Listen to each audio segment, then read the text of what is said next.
한국당 전당대회의 지금 가장 큰 변수로 박근혜 전 대통령이 떠오르고 있습니다. 박 전 대통령의 최측근이죠. 유영하 변호사가 어제 방송 인터뷰를 했는데 참 여러 가지 얘기를 했습니다. 그중에서 박 전 대통령이 이 황교안 전 총리가 면회를 하자고 그랬는데 면회를 거절했다. 이런 얘기가 나왔어요.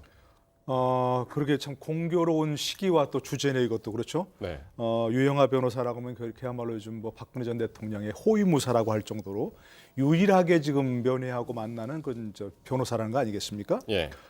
그래서 두 가지 얘기인데 크게 황 전 총리가 이제 그 교도소 측에다가 박 전 대통령을 만나고 싶다 이런 뜻을 전달했는데 박근혜 전 대통령이 거절했다는 거예요. 예. 한마디로 면회 안 하겠다 이런 예, 얘기죠. 예. 이렇게 그런 거절한 이유에 대해서도 얘기했는데 지금 말 안 하겠다. 이게 뭔가 더 큰 얘기 있는 것처럼 이렇게 얘기했고요. 예. 두 번째는 2017년 3월 31일에 박근혜 전 대통령이 구속됐는데 그때부터 수차례 걸쳐서 교도소에 때 대통령 허리가 안 좋으니까 책상과 의자를 넣어달라고 부탁했는데 네. 반영이 안 됐다.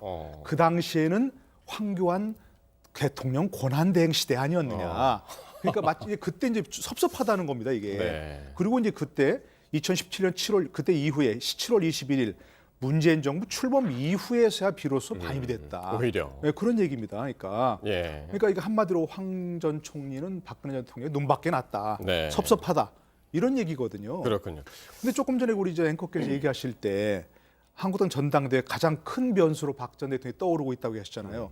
이거 정말 좀 마음에 안 드는 얘기예요, 정말로. 뭡니까 이게 정말. 이 전당대회에서는 누가 대표가 되면 한국당의 미래가 밝을 것인가. 네. 총선에서 어떻게 하고 네. 대선에서 어떻게 하고 그죠? 네. 나아가서 한국 보수 세력의 미래를 어떻게 누가 설계할 것인가. 누가 적합한가.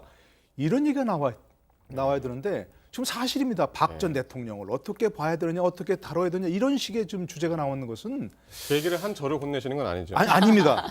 실제가 그러니까 사실이 그러니까 알겠습니다. 사실이 그러니까 예. 너무 아쉬운 얘기기도 하고 나오는 주제들이 좀 치졸해요 이게. 네. 무슨 뭐 면회를 거절했느니 그렇습니다. 뭐 의자를 책상을 안 넣어줬느니 이런 얘기 갖고 지금 이게 화제가 된다고 하는 것 자체가 대단히 참 불행한 일 아닌가 싶어요 이게. 지금 말씀하신 것처럼 이제 유영하 변호사는 이제 황교안 전 총리가 수감 중인 박 전 대통령 예우를 해주지 않아서 거기에 대한 이제 서운함을 이제 드러낸 것인데, 그런데 황 전 총리가 이와 관련해서 지난달에 언급을 한 적이 있습니다. 한번 뭐라고 했는지 한번 들어보시겠습니다.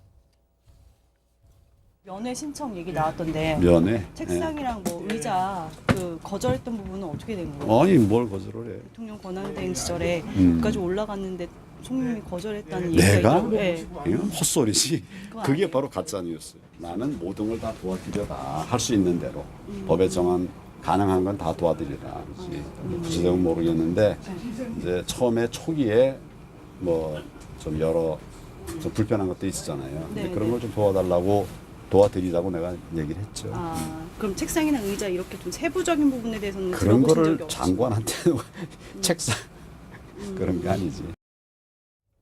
네, 어쨌든 뭐 가짜 뉴스다. 나는 도와드릴 대로 다 도와드리라고 했다고 그러는데 어쨌든 결과적으로는 그 당시에 이제 안 됐고 정권이 바뀐 다음에 이제 책걸상에 들어가서 결과적으로는 그렇게 됐습니다.